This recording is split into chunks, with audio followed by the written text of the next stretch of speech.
La cérémonie de remise des certificats aux lauréats de la deuxième promotion de l'ENA a eu lieu ce matin. Ces derniers ont bénéficié d'une formation professionnelle afin de faire face aux différentes réformes mises en place par le gouvernement.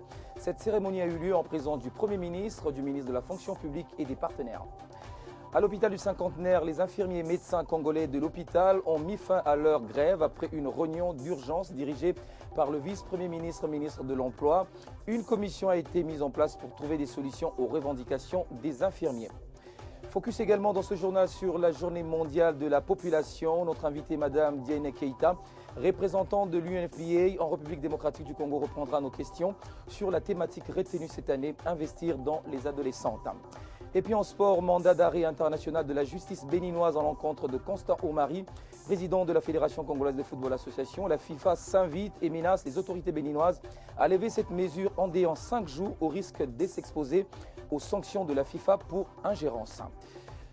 Nouvelle édition du journal, bienvenue à tous et merci d'être avec nous sur Télé 50.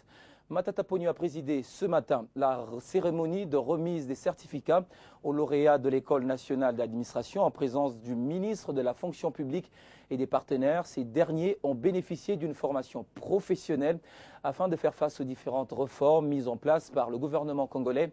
L'électricité, le tourisme, la communication sont cela quelques sujets développés par les lauréats après leur affectation dans différents ministères. Regardez. Hôtel du gouvernement. C'est dans cet immeuble qui abrite une dizaine de ministères qu'a lieu la cérémonie couplée des sorties de la deuxième promotion et des lancements de la troisième. C'est le chef du gouvernement qui la préside. Les différents invités se font une idée sur l'École nationale d'administration qui se focalise sur la réforme et la modernisation de l'administration publique. Les lauréats, au nombre de 100, ont reçu une formation professionnelle afin de concevoir, élaborer, mettre en œuvre, suivre et évaluer les politiques publiques. Plusieurs difficultés que nous avons pu résumer en 3 points. Aujourd'hui, ils font la fierté. C'est donc un choix rationnel qui a été porté par le gouvernement pour matérialiser la vision de son Excellence, Monsieur le Président de la République.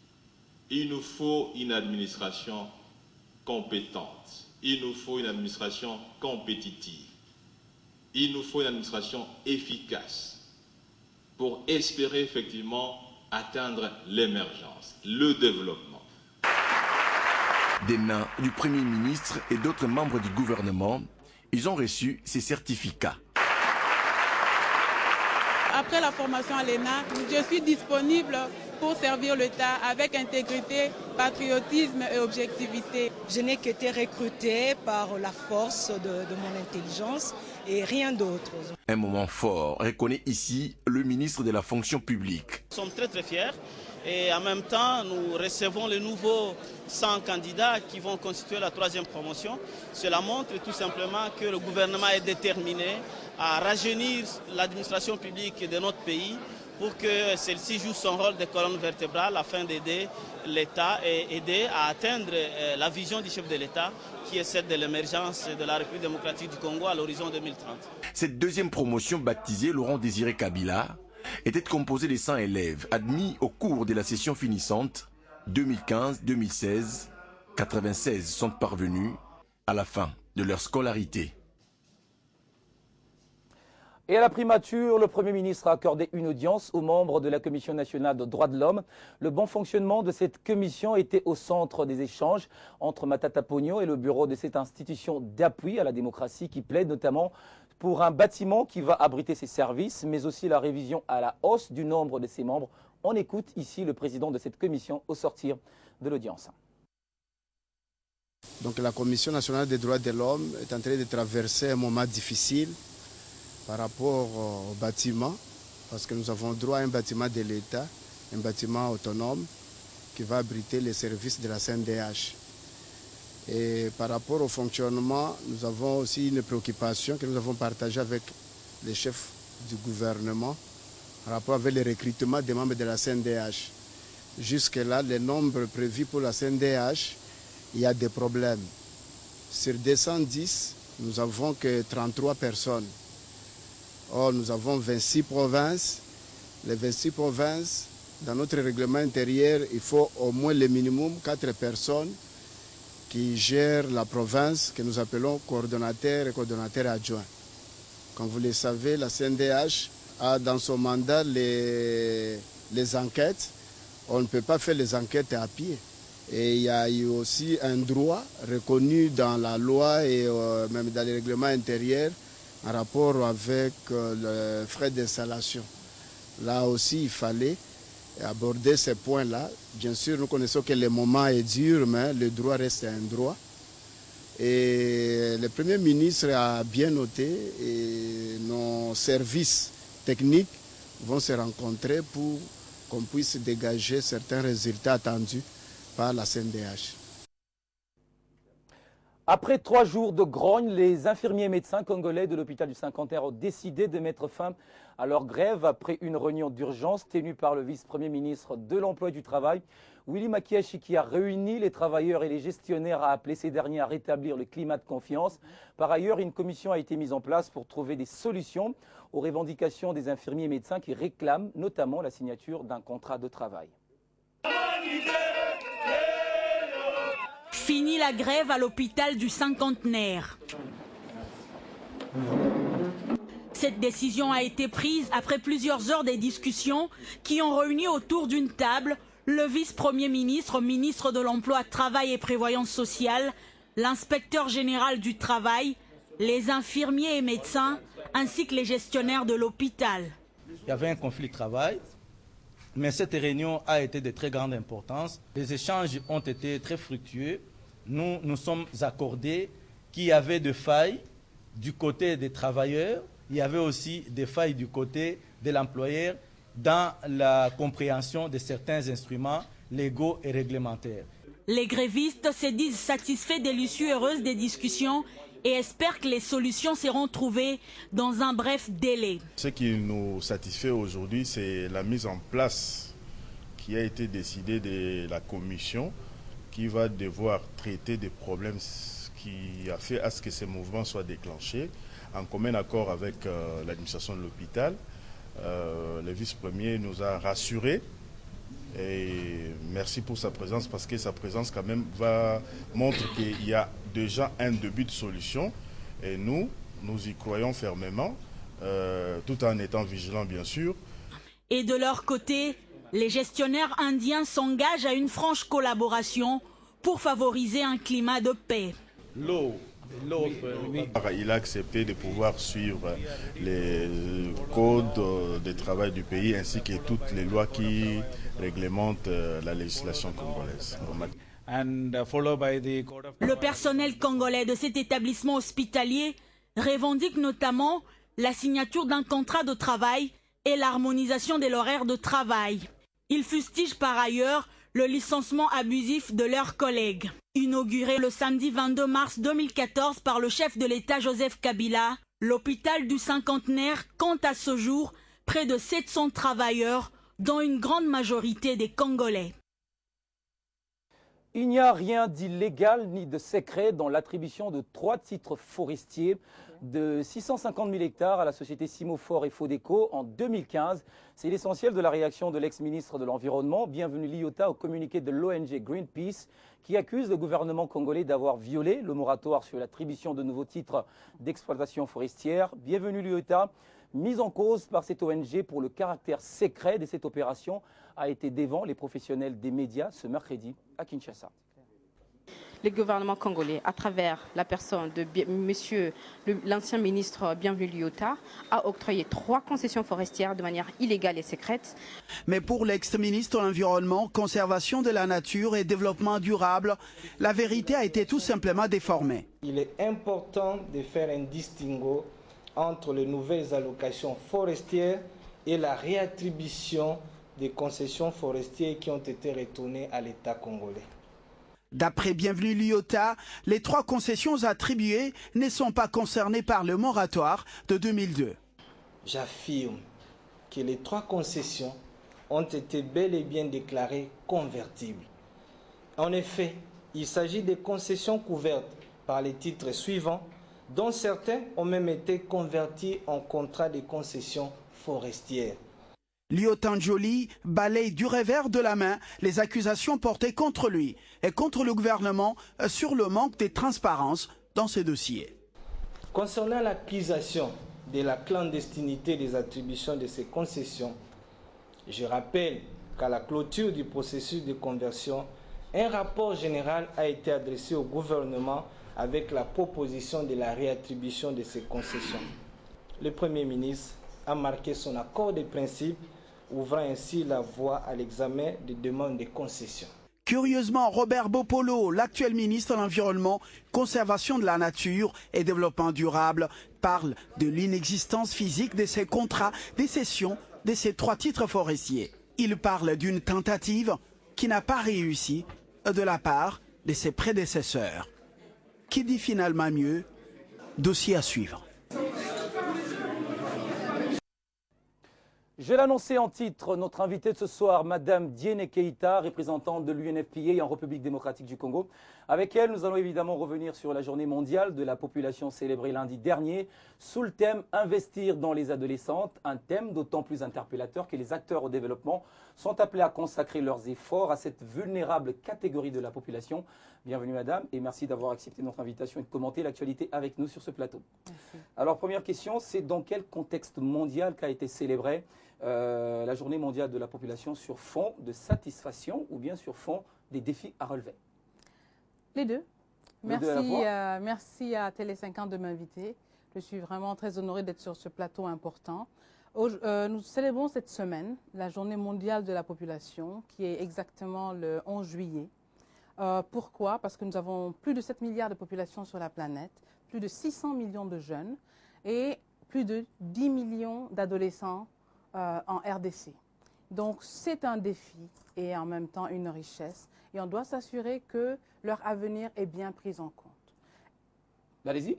Les jeunes filles adolescentes rencontrent plus de problèmes que les jeunes gens. D'où il a été décidé aux Nations Unies de faire un focus spécifique cette fois-ci sur la jeune fille adolescente pour leur donner plus d'opportunités en termes d'éducation, en termes de santé et presque plus que tout de connaissance de leurs droits. Voilà. Alors, il y a des défis qui s'opposent aujourd'hui. Quels sont les défis qui s'opposent aujourd'hui au gouvernement congolais? Évidemment, en rapport avec cette thématique. Le défi qui s'oppose aujourd'hui au gouvernement congolais est simple. Le gouvernement congolais a décidé de travailler dans le cadre de l'émergence, que le Congo puisse bâtir sa croissance économique et sociale sur ses biens. Et son bien le plus précieux, c'est sa population. Et sa population, c'est la jeunesse. Il faut s'assurer que la jeunesse soit en bonne santé, qu'elle soit bien éduquée et également qu'elle ait à sa disposition les moyens de contribuer à la croissance économique du pays. Et donc, pour ceci, il faut commencer maintenant par les plus jeunes, par ceux qui ont besoin d'attention. Et c'est la raison pour laquelle, véritablement, on se concentre sur la jeune fille adolescente pour lui éviter les mariages précoces, pour lui éviter surtout les grossesses précoces, parce qu'il y en a encore beaucoup, par des actions de terrain, entre autres, et des actions politiques de développement également. Alors, le vice-ministre du Plan, Franklin Tiamala, dans son discours, a relevé quelques efforts déployés par le gouvernement congolais en faveur, évidemment, de l'adolescente. Est-ce que vous pensez que le gouvernement congolais s'engage véritablement? Est-ce qu'il y a un signal fort de la part du gouvernement congolais, notamment quand il lance, par exemple, une campagne de lutte contre le mariage précoce, la gratuité de l'enseignement primaire? Sont là des signaux forts, à votre avis? Merci de me donner l'opportunité. Oui, le gouvernement congolais s'engage et merci avec tous les défis devant le gouvernement qu'affronte le gouvernement congolais, on a tendance à oublier. Le premier grand effort que le gouvernement a fait, c'est justement essayer de se rapprocher de la gratuité de l'enseignement, mais également de mettre des produits de planification familiale à la disposition des jeunes et des adolescents de ce pays sur les fonds propres. Je crois qu'on a tendance à l'oublier. Et vraiment de convenir avec les partenaires que nous sommes, que leur priorité, c'est leur jeunesse, c'est leur avenir et de les accompagner. Oui, le gouvernement travaille, il fait de très très belles choses et nous sommes heureux de pouvoir les accompagner. Dernière question, vous avez un message particulier à lancer aux autorités congolaises et oui, aux téléspectateurs qui nous suivent en ce moment, particulièrement les filles adolescentes? Absolument. Je voudrais féliciter son Excellence Monsieur le Président Kabila pour son discours à la nation de cette année, où véritablement j'ai été heureuse de trouver la thématique de la santé et la thématique de l'éducation.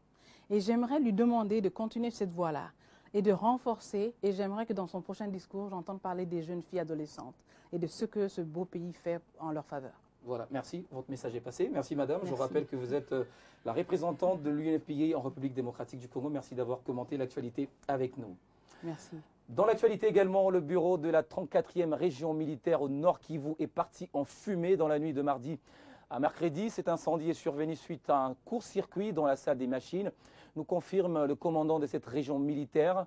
Pas de perte en vie humaine, mais des dégâts matériels importants. Il est 17h heure locale mardi lorsqu'un incendie est déclaré au bureau de la 34e région militaire à Goma. Ce mercredi, le commandant 34e région militaire, le général Falsi Kabwe, est venu se rendre compte du dégât causé. À l'heure actuelle, les informations à notre possession nous renseignent que l'incendie est parti de la salle des machines de la cellule d'informatique, provoquée certainement par un court-circuit. À cet effet, le commandant de la région militaire vous informe qu'aucune perte en vies humaines n'a été déplorée, sauf un dégât matériel important. Et répondant aux questions des journalistes, ces responsables de l'armée précisent qu'il n'y avait pas de documents secrets dans ces bureaux et même l'argent. Piste incendie criminel, ça c'est écarté d'office parce que moi-même j'ai jeté quand même un coup d'œil, mais on va voir peut-être une négligence humaine quelque part, mais une piste criminelle, non, écarté totalement. Ici c'est la région militaire, c'est-à-dire nous sommes en charge de reconditionnement des troupes. Je ne pense pas que dans le reconditionnement qu'il y ait des dossiers ultra secrets que quelqu'un puisse chercher à effacer. C'est invraisemblable. Cet incendie est arrivé au bon moment, c'est-à-dire nous avions déjà ventilé tous les ponts vers les unités. Le coffre-fort il est là, il est calciné aussi, mais il est vide dedans. Dans l'entretemps, le travail à cette 34e région militaire se déroulera dans des tentes à l'extérieur. Sachez aussi que à l'agence congolaise de grands travaux, les ingénieurs sont en formation. Ils apprennent pour plus de précision le norme du modèle HDMI, une formation de 8 jours qui se déroule à Kinshasa. Elle est assurée par des experts de la société française Aegis. Des routes construites et d'autres réhabilitées, les tout au postule des entretiens réguliers. Et voilà quelques points essentiels au cœur de cette formation des ingénieurs et de l'agence congolaise de grands travaux. Le tout dans les programmes HDMI. Nous avons essayé d'en savoir un peu plus avec Gaëlle Bars, experte en chaussée. Highway Development and Management. Comme son nom l'indique, c'est un outil qui aide à faire des choix de stratégie d'investissement et aussi d'entretien. Ça permet sur un réseau qui peut être le réseau de la RDC de faire des choix d'investissement économiques, stratégiques pour se donner en fait les moyens de planifier l'entretien ultérieurement et puis de définir les stratégies que l'on veut mettre en place en termes de niveau de service.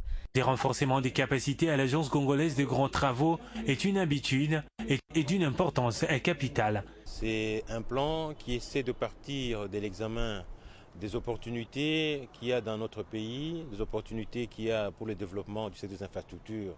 Mais aussi c'est un plan qui essaie d'examiner quelles sont les ressources que nous avons à l'intérieur de l'entreprise. Planifier les interventions dans les secteurs pour qu'on puisse donner une certaine capacité, une certaine valeur. Parce que, comme vous savez, la route est un patrimoine. Il faut qu'elle ait de la valeur. Il faut à tout moment des interventions pour pouvoir la valoriser. Les 192 heures, soit 8 jours, sont prévus pour le début et la clôture de cette mise à niveau sur le programme HDMI et qui permettra certainement à l'agence congolaise de grands travaux d'assurer pleinement à ses missions. Le corps de l'abbé Apollinaire Malou Malou sera rapatrié dans la capitale congolaise le jeudi prochain. À cet effet, les confessions religieuses ont effectué une visite de compassion à la centrale électorale, conduite par le pasteur kimbanguiste Elébé Kapalai.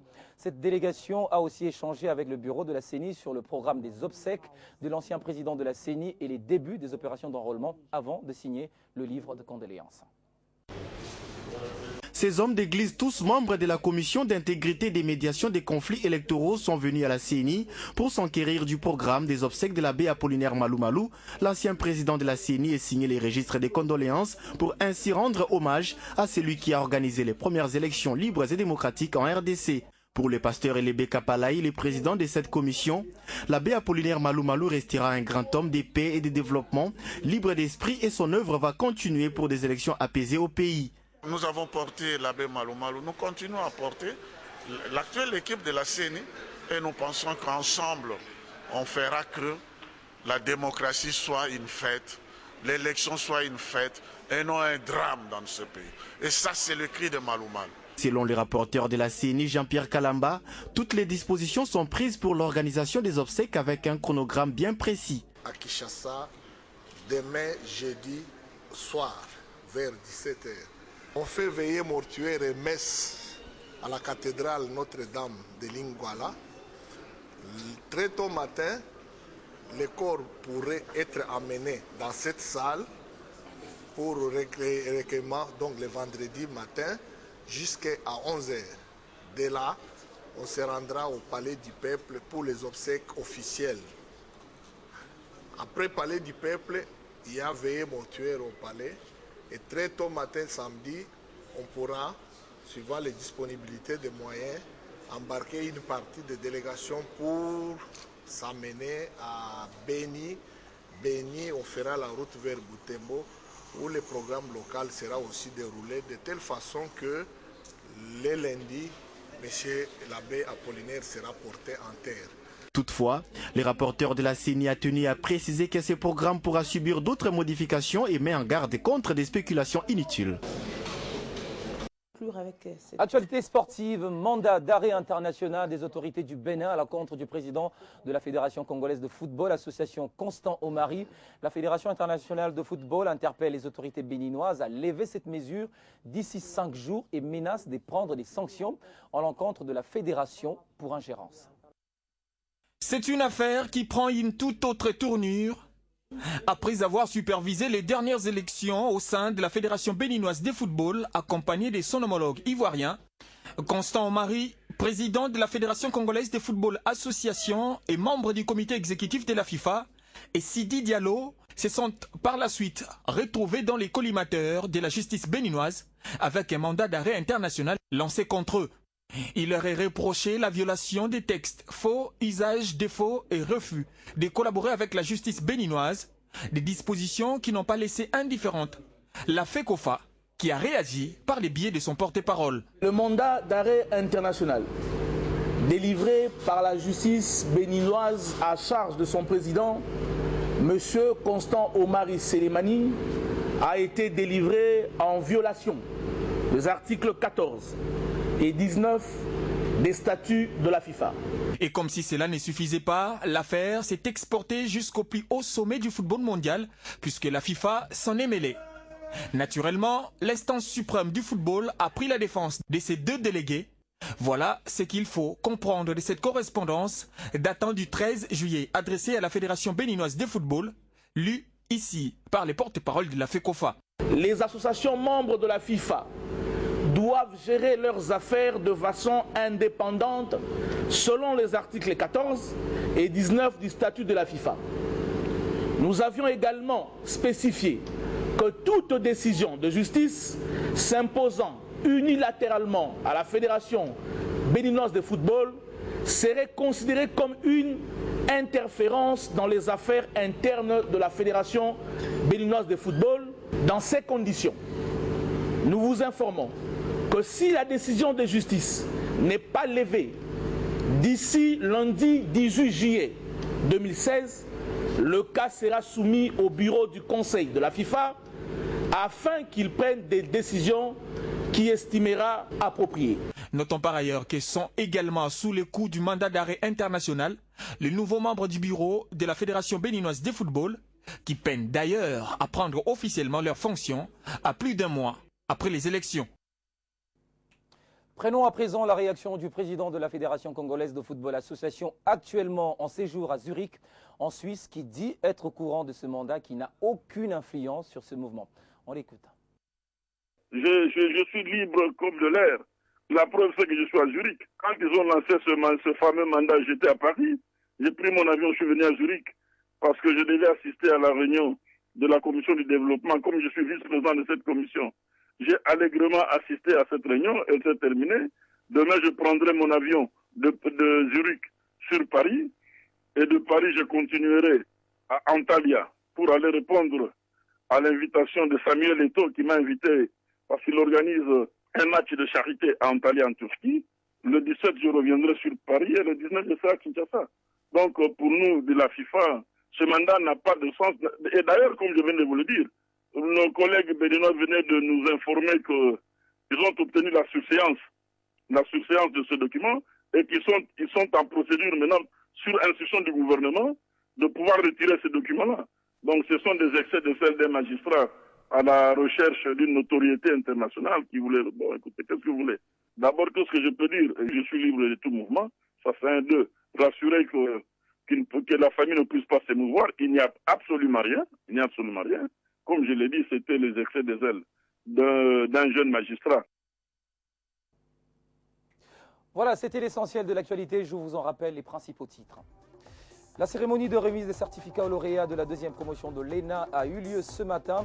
Ces derniers ont bénéficié d'une formation professionnelle afin de faire face aux différentes réformes mises en place par le gouvernement. Cette cérémonie a eu lieu en présence du Premier ministre, du ministre de la Fonction publique et des partenaires.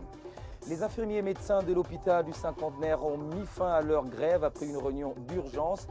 Dirigée par le vice-premier ministre de l'Emploi et du Travail, une commission a été mise en place pour trouver des solutions aux revendications des infirmiers et médecins. Focus également dans ce journal sur la journée mondiale de la population. Notre invitée, Mme Diène Keïta, représentante de l'UNFPA en République démocratique du Congo, est revenue sur la thématique retenue cette année, investir dans les adolescentes. Et puis en sport, mandat d'arrêt international de la justice béninoise à l'encontre de Constant Omari, président de la Fédération congolaise de football association, où la FIFA s'invite et menace les autorités béninoises à lever cette mesure en déant 5 jours au risque de s'exposer aux sanctions pour ingérence. L'actualité continue sur votre chaîne.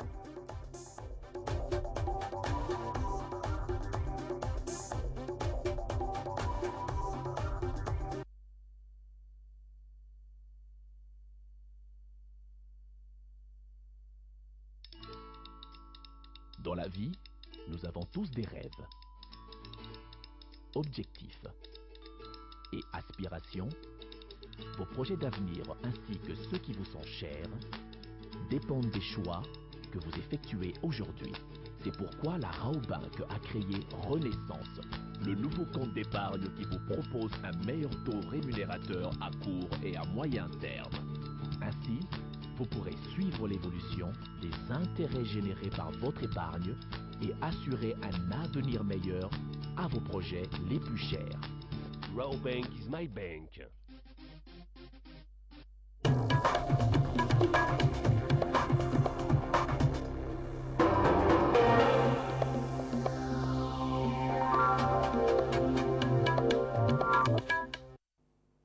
On va lire à présent la presse avec ces titres qui ont fait la une des journaux et du net avec Carlette Boutella. Bienvenue et bonsoir. Merci Floridon. Le dialogue demeure le sujet à la une de l'actualité. Et oui, Forum de Zas rapporte que Thomas Piriello apporte la recette américaine. L'annonce a été faite hier via l'ambassade des États-Unis à Kinshasa, dans la capitale de la République démocratique du Congo. L'envoyé spécial du président américain chargé de la région de Grand Lac vient dans le cadre de l'appui soutenu des États-Unis au processus de facilitation pour la tenue du dialogue. Les États-Unis apportent la recette pour la résorption de la crise aiguë qui frappe le pays, elle qui a toujours tenu à l'organisation des élections dans le délai constitutionnel. Le voyage de l'envoyé spécial l'amènera aussi en Tanzanie, en France, en Égypte et en Angola, rapporte la tempête des tropiques. Selon un avis aux médias, Piriello assistera au dialogue entre les parties prenantes burundaises conduit par la communauté de l'Union africaine de l'Est à Arusha.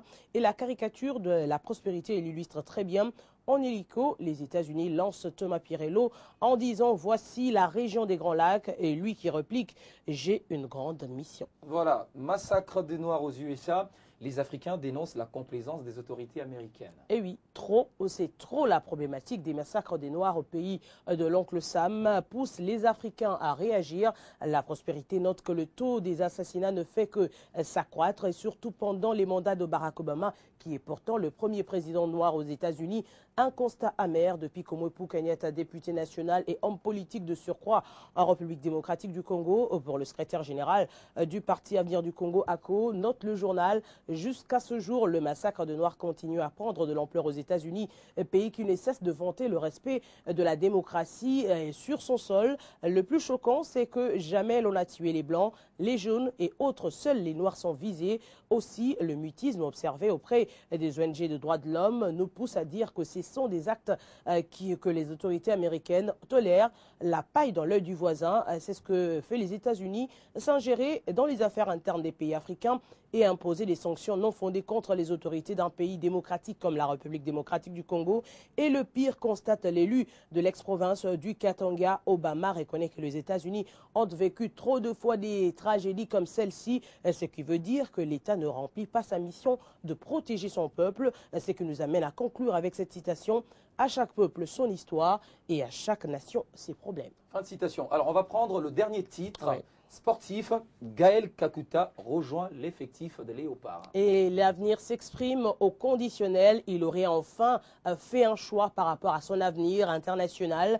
Instable également en club avec plusieurs destinations: Fulham, Bolton, Dijon FC, Vitesse Arnhem, Lazio de Rome, Rayo Vallecano et Séville en seulement 25 ans. Kakuta veut rattraper le temps perdu. Rattraper du temps perdu, oui, Floride avec la République démocratique du Congo. La référence plus parle de septembre prochain. Le rédacteur relève que Florent Ibenge reconnaissait que Kakuta appartenait à une liste de joueurs tout proches de rejoindre les Léopards. Et Congo Nouveau, qui cite comme source Top Congo FM, émettant depuis Kinshasa, note que le joueur formé à Lens a été champion d'Europe avec la sélection Espoir de France, en compagnie de joueurs comme Cédric Bakambu, Alexandre Lacazette, Griezmann et autres. Le joueur espérait être convoqué chez les Bleus seniors, lui qui est né en France. Ensuite vient la vague des binationaux qui a sans doute influé sur sa décision. Ce qui est sûr, c'est que Kakuta est un élément de plus pour à la disposition plutôt du sélectionneur Florent Ibenge pour étoffer son groupe en vue des échéances à venir telles que la Coupe d'Afrique de Nations Gabon 2017. Bienvenue à Kakuta. Bienvenue à lui. Merci. C'était votre revue de presse. Merci de nous en avoir donné les grandes lignes. Je vous en prie, Florida. Merci également à vous de nous avoir suivis. Retrouvez ce journal dans moins d'une heure si vous l'avez raté. À très bientôt.